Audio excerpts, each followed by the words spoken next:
we've been keeping you updated on this. The Labor Department releasing an interim final rule which revises the way in which the adverse effect wage rate is calculated for the H-2A guest worker program.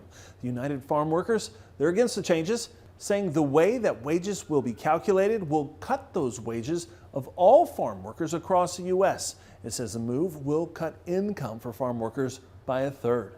Chris Schulte is a partner at Fisher Phillips Law Firm and follows this H-2A issue really closely. All right, Chris, walk us through what this new interim rule could mean for growers, farmers, and ranchers out there. Happy to. It's actually good news. So that's rare. So they're using a different data set and they're making adjustments based on skill level. That not all jobs are kind of the most experienced jobs. There are a number of people that need folks on an entry level position. So this will lower wages in a lot of states by $4 or $5 an hour or more. One of the other big changes in there is that in recognition of H-2A employers having to provide free housing and other, current other costs to participate in the program, it didn't make sense to pay them the exact same wage as what a U.S. worker would get, who would then take that money and then have to pay rent on their own. So they've made adjustments to that. So each state will have what they're calling an adverse compensation adjustment applied to it that will lower the wage level for H-2A workers by an additional somewhere between $1 to $3 state by state.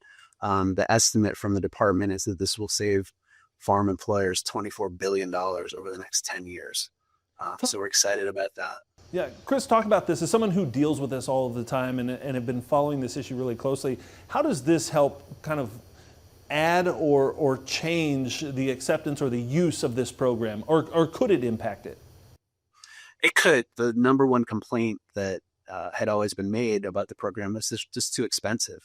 And this was driving wage inflation that we worked with an economist recently who looked at this and found that it was actually the tail was wagging the dog, that kind of the increases that the department was putting on H-2A wages were actually pulling up at the wages of U.S. workers and not the other way around, where we're just trying to keep up with U.S. wages to make sure that nobody's being hurt by it.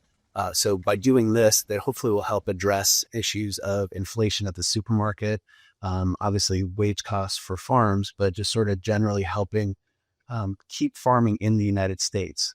We're importing more food than we're exporting at this point. And so, and more than half of the food that's in the supermarkets is being imported. So this will help kind of keep the work here and keep American farms going.